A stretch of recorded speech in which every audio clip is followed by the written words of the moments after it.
Yeah, first and foremost, man, it was a good win. Good productive effort on both sides of the ball. It's glad that Sam can join us finally.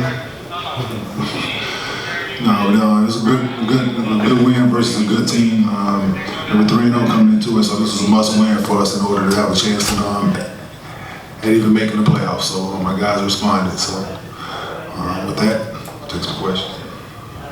Yes, ma'am. Quick with Fox Sports Radio, 2 weekends in a row, you guys beat previously undefeated teams. What's clicking for you guys in these last 2 weeks?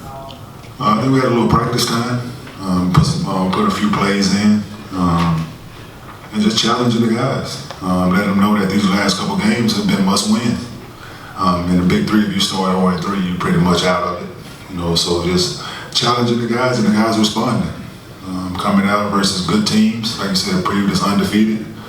So we think we had a group of guys that could compete. So it's about us just putting it together, and I think we did.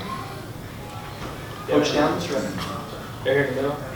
Michael Foshevitz, Setting the Pace. Question for Kenyon. Kenyon, you were coached by the legendary Bob Huggins over at Cincinnati. What coaching tendencies or lessons have you taken from Coach Huggins and maybe applied to this team? Just how to hold you guys accountable. Like Bob Huggins was my first real coach that challenged me in all ways. Was just doing things like that, challenging the guys, but being supportive at the same time. There's a way you can be on your guys, but be supportive at the same time. So I just try to do that. That's what Hugs taught me, and just going out and just knowing all aspects of the game. Knowing all aspects of the game and applying it. Coach, down the stretch, was Jason Terry saying anything on the bench to the other guys trying to coach them up in any way? Yeah, he's excellent. He's a vet. He's been around. He's a champion. So just having another voice and another, he's been a point guard his whole career. So he's supposed to be an extension of the coach. Just his knowledge, and he sees things out there that he can intertwine with the guys, and I think he did an excellent job of that today. Hi, Jeff Garcia, San Antonio. How has your transition been from player to coach in the Big Three? My transition has been a little rocky at first. Just having to channel my emotions. I've been playing for so long, and just having a different way of approaching, having to be the voice of reasoning for my guys. And not being the hothead one all the time. So having to be the calm one at times, but also having my guys back when I need to. So I think that's the biggest challenge. The game of basketball doesn't change. My IQ for it doesn't change. So it's just how to deal with players and the refs and different situations. I think that's the newest thing. And just one more quick question. For that final play, what did you want? Was that the play that you drew up to get him to the free throw line? No, I just wanted to just tell Hulk just keep being aggressive. The first 2 games, I think he was still trying to find his rhythm, not trying to find what I wanted from him. Just going to him and letting him know, man, I need you to be aggressive. I need you to attack. I need you to be in go mode at all times. I think the last 2 games he's proven that. That he's a force to be reckoned with in the Big Three. If anyone needs a stat sheet regarding the player play, if you show me, let me know. So Kenyon, it's been a little while since I worked with you at the Nets. I appreciate when you were talking about, kind of calming down a little bit because we had a little exchange. But most importantly, this is really neat, and welcome back to New York. Tell us a little bit about why the Big Three is so huge and why the NBA is so worried. I saw the crowd today. It was very exciting. Do you plan to ever go back to the NBA, or is this home for you? I don't know. I don't know what the future holds. It's tough to say, but it's an excellent start for me to get started in coaching, something that I wanted to do. But yeah, no, it's an extension for guys to continue their career. When the NBA tells guys at a certain age that you can't play anymore, that you're too slow, you can't jump as high, you can't run as fast as you once could, but you don't forget how to play basketball. And guys are proving that in this league for the first 3 years. And guys are playing at a high level. In my opinion, some of these guys can still play in the league, but the opportunities are not there for whatever reason. You take a guy just in this season alone, a guy like Joe Johnson has proven that he belongs on the NBA roster, I feel. So the opportunities are whoever is doing their scouting or their job is not doing it well. Would you recommend Melo come to the Big Three? Yes, if he wants to be a part of it, but he's still trying to chase his NBA career, which I think he should, because that door is not closed yet, but I'm pretty sure the Big Three will open arms and welcome him open arms if he wants to be a part of it. He can do nothing but enhance the league. He has a great follower. He's a great player, so he can only enhance the league. Thank you. Right here. This question is for David. out west, WFUB. Back-to-back games with game-winning free throws. Was any of it strategic, or did you notice your defender playing overly aggressive? That's why you.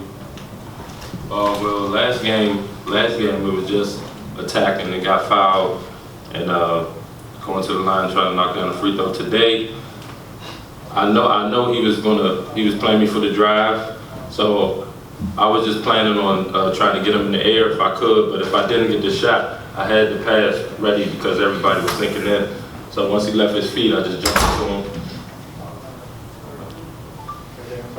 Sheena Quick, Fox Sports Radio's question is for David. Even though you guys' record early on didn't necessarily reflect how well you have been playing individually, how are you able to, as a leader on this team, keep the morale high when you guys start out at 0-2? What are some of the things that you rally the troops around?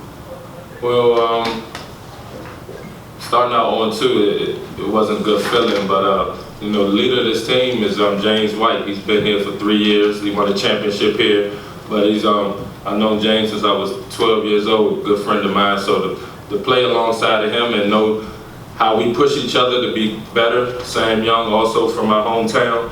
We know what we have here. We've been playing plenty games against each other, with each other, so we knew it wasn't going to end like that. We just had to look in the mirror, get ourselves riled up, and push each other. Chair back. You guys? Yeah.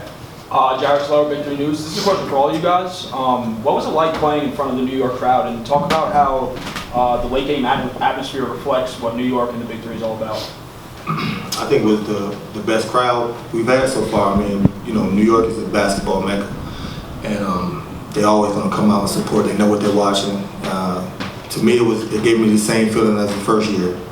The first game, it was electric. Everybody was involved in the game, and we both teams put on a show, and it was the most exciting game I've seen this year so far. So I wish we could play every game like that. Marvin Chen, Football on Sports Media. First of all, you guys, coming from the NBA games, what is the biggest transition that coming over to the Big 3 and stuff you have to adapt to and so forth and so on? Just the fact that it's not up and down. You know what I'm saying? Just the fact that it's not up and down, I think, is the biggest adjustment. The pace of the game is fast. Guys come in and thinking it's the year half court. Year 3 on 3 half court, you think it might be methodical or no, it's fast paced. So I think guys that's coming into it, I think that's the biggest adjustment. How quick the game trends and both sides of the ball. So I think that part of it is the biggest adjustment for guys that I've heard so far. The physicality and all that stuff, guys are used to that.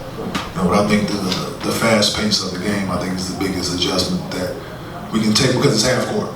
If it was up now, like the NBA plays so fast now, everything is quick shots, everything is that. So trying to keep up with the new trend of basketball, we have to play fast, and I think that's what it is. Question for Sam. Sam, it's Michael Fox, setting the pace. You're fresh off a championship in the LBL and had a great game tonight, going 7 for 7. What's it going to take to get Trilogy to the next step and win a championship here?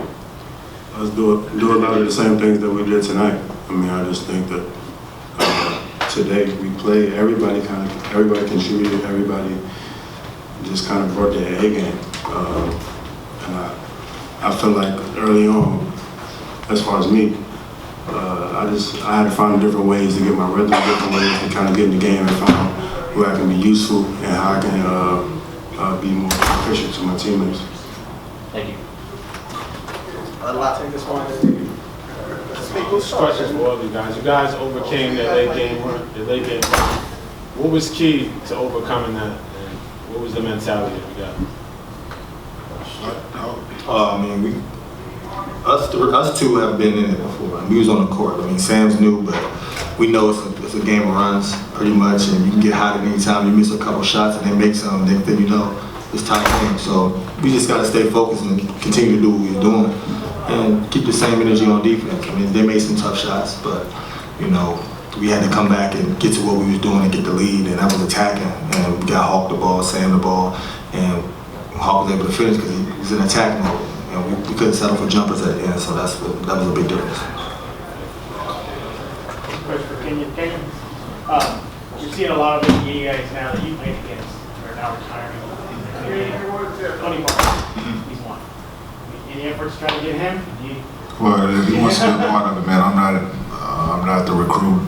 They got other people for that. If he asks me for my opinion, I'll tell him it's great basketball. You know what I'm saying, of course, but I don't know Tony personally to go call him. So, but if he reach out or if I see him around the way, if he inquire, it's not going to be the first thing that I ask him if we see each other. You want to play in the Big Three?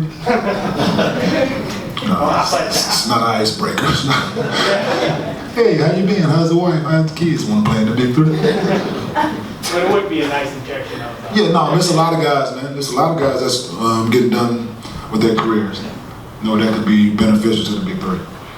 You know, a lot of guys. So the NBA, so we all know the roster turnover every year. Guys retire every year. You know, guys are not retired, but the NBA tells you that they're done with you every year. So in the Big Three age is 27. So a lot of these guys will come join if they want. This is for Coach and James. You guys were part of the historic 2017 inaugural team that went undefeated and won it all. Do you guys try to emulate that team this year, or do you think this is a different team? You have to take a different approach. It's a different team, different players, different skill set. You know, James has been here, but year one we had a guy in Al Harrington that no one could guard, and Rashad McCants. You know, so but this. When we rely on those guys so much to score, I think this bunch is a collective effort, you know. So we're getting balance from everybody. Patrick O'Brien had 14 last game, Sam this game. So I think it's more of a balanced attack than us just relying on those two guys. Good. Thanks, guys. Thank you, guys.